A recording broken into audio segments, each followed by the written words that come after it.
Are you about to relocate to Prague to teach English or to start a new job, but you don't know too much about what to expect from day-to-day life away from the tourists in this beautiful city? Well, today I'm going to hit you with a cavalcade of useful information about a whole manner of things, which will hopefully paint a much clearer picture for you of day-to-day life in the capital of the Czech Republic.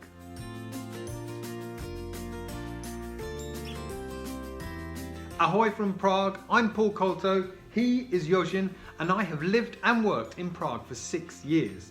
Today I'm not going to share with you fun facts about Prague or its fascinating history. You can Google that anytime or go on a guided tour when you first arrive.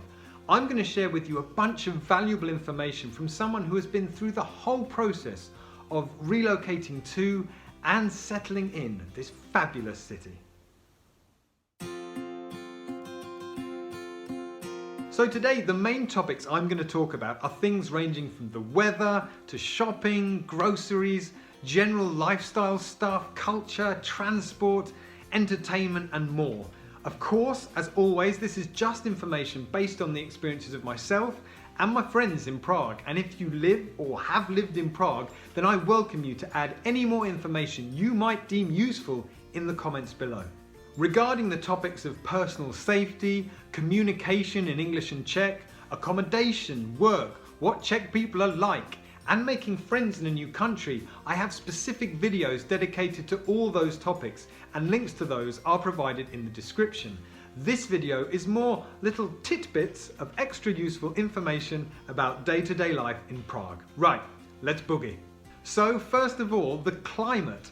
We get 4 very distinctive seasons in Prague. Basically the summers are hot, sometimes extremely hot, getting up to around 34 degrees Celsius, while autumn and spring are mild and extremely beautiful, and the winters can get very cold, dropping to as low as -10 or more on occasion. Today it's actually -5.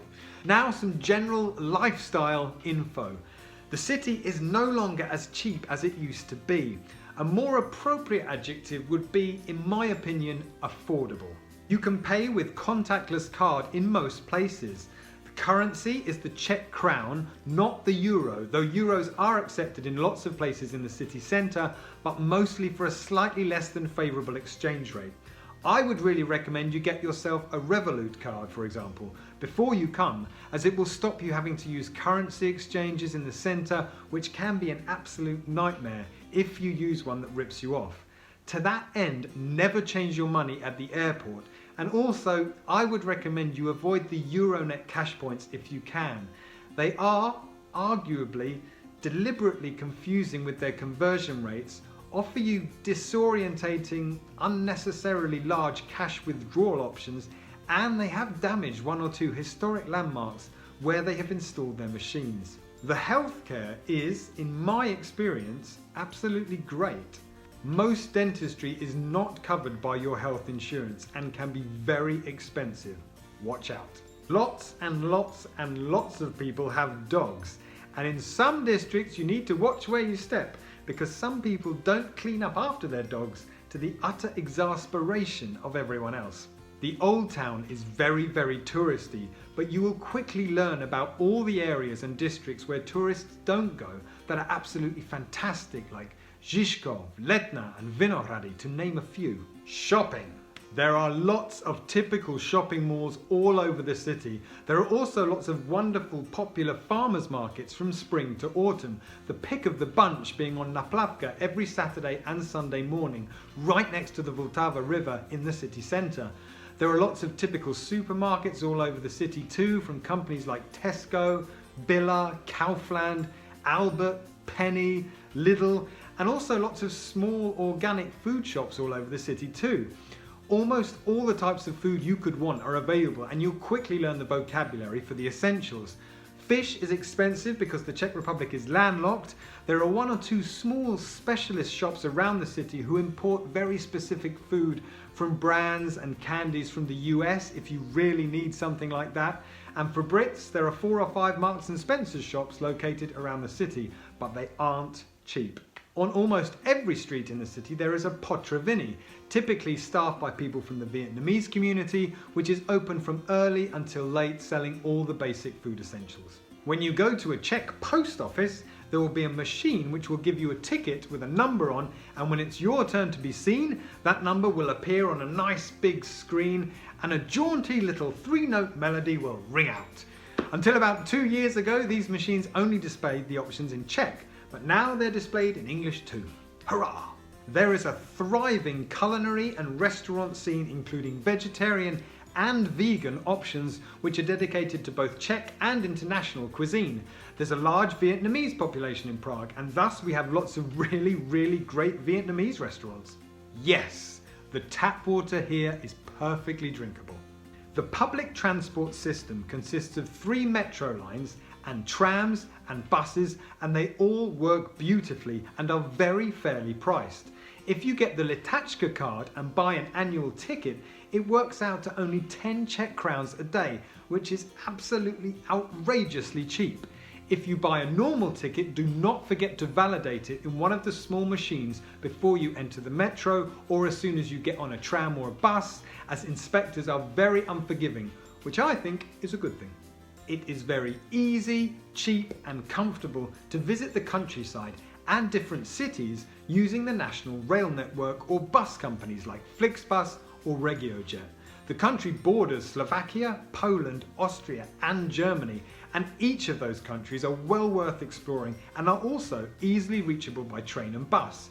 You can rent cars in the usual way or by using applications like HoppyGo. The airport is called Prague Václav Havel Airport. To get to the city centre, you need to take a 10-minute bus ride to the metro station Nádraží Veleslavín, and from there you take the A line into the centre of town. One 90-minute public transport ticket will cover the whole journey, which, although it might sound a bit clunky as it involves a bus and then a metro, is actually very clearly signposted, smooth, safe and easy. For taxis, we have Uber, Bolt and Liftago applications, and I would recommend you use these. Prague has a horrific reputation in terms of crooked taxi drivers and companies, although last time I checked, AAA are quite reputable, but the apps I think are still preferable. One thing that's quite surprising for lots of people when they arrive in Prague is the ethnic makeup of the city. In the city centre and surrounding districts, it's basically pretty much only Caucasian people everywhere. This can be quite a surprise for people coming from the US or major Western European cities. With regards to culture, this is something that just seems to improve exponentially each year, with heaps of festivals dedicated to art, film, food, beer and music, both contemporary and of course classical. There are a heap of great museums and art galleries which usually have great cafes too, and in terms of touring bands and the gig scene, it's really great now, as most major and independent touring bands will stop in Prague. If you're a musician like me, then musiker.cz and kitary.cz can take care of all your instrument needs. They have actual stores and they can deliver.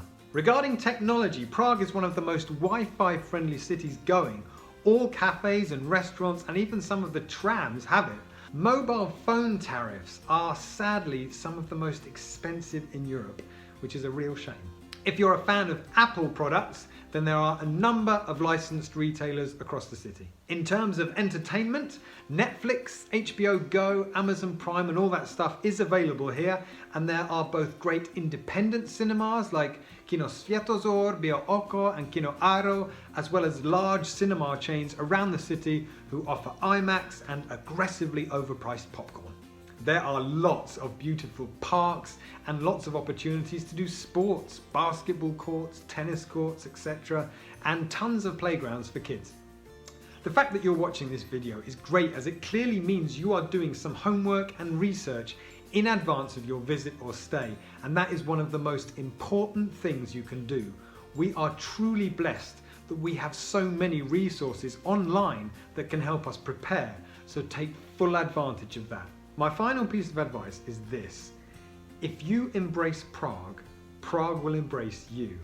And by that I mean learn some of the language, get out there and meet people, say yes to every invitation within reason, and explore all the incredible districts, the history, the people, the art and the culture, and hopefully along the way you'll fall in love with this magical city and it will gift you incredible experiences and friendships in return.